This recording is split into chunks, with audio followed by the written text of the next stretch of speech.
在我父母去世前，他们为我、戴安娜、伊斯特林安排了一桩婚事，要我嫁给权势滔天的富豪贾克森·福勒，那个据传没有生育能力的男人。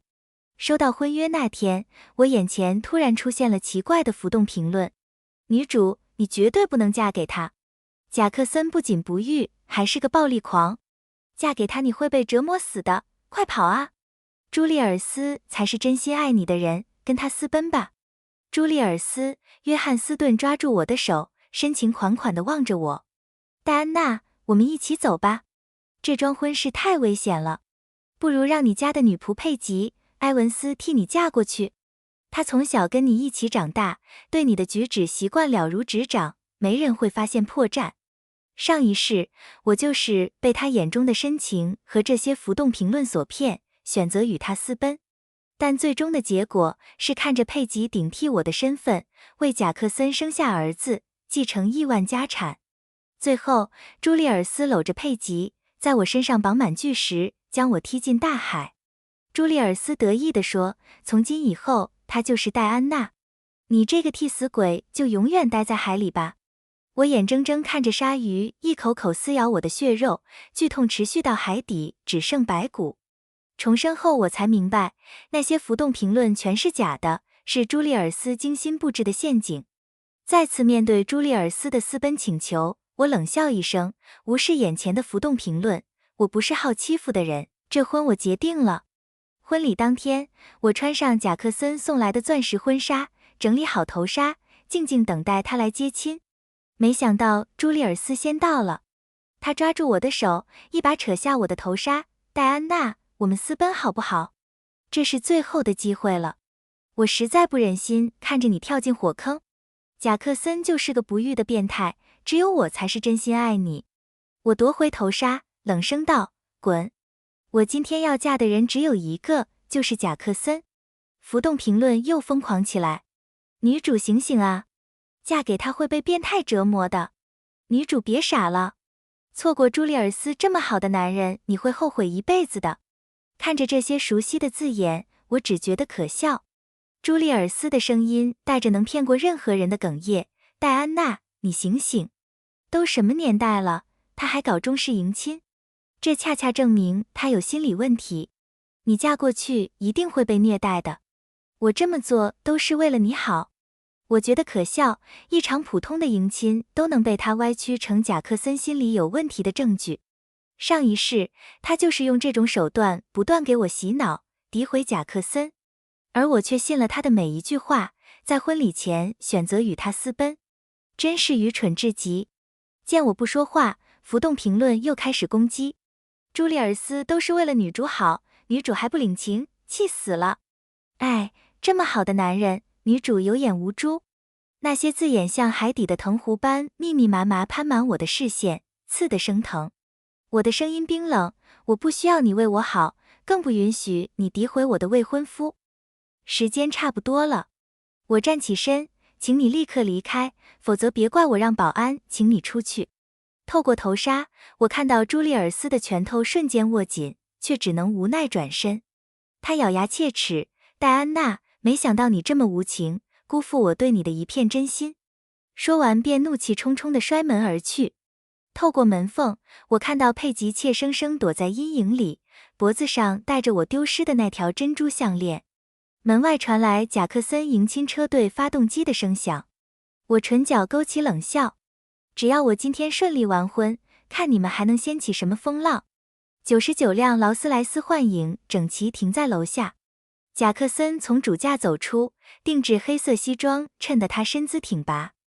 后车门打开，没想到竟跟着下来一个长相甜美的年轻女子，紧紧跟在贾克森身后，两人状似亲密。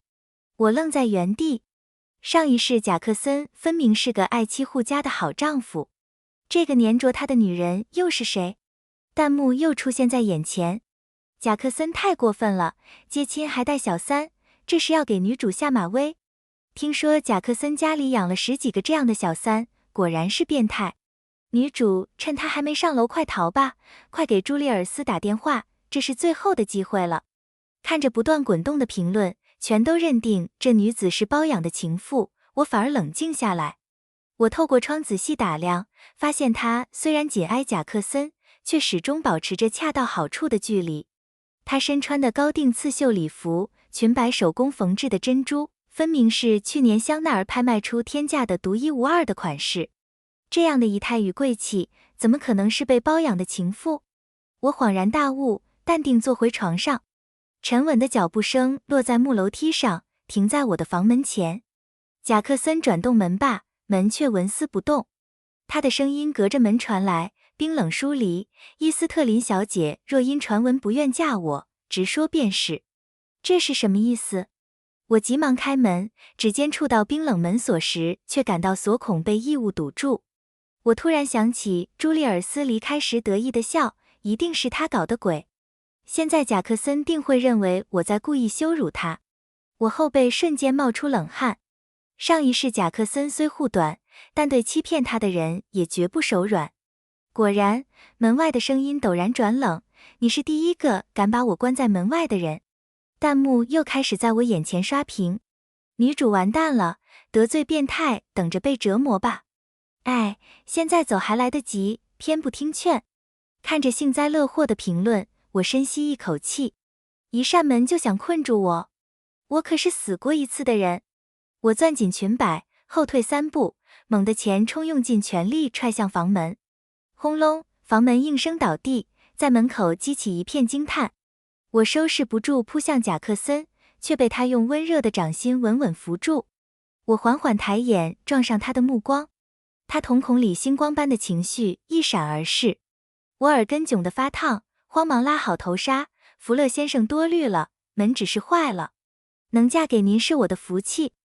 他低沉的轻笑突然震在我耳畔，带着蛊惑的尾音，你和传闻中很不一样。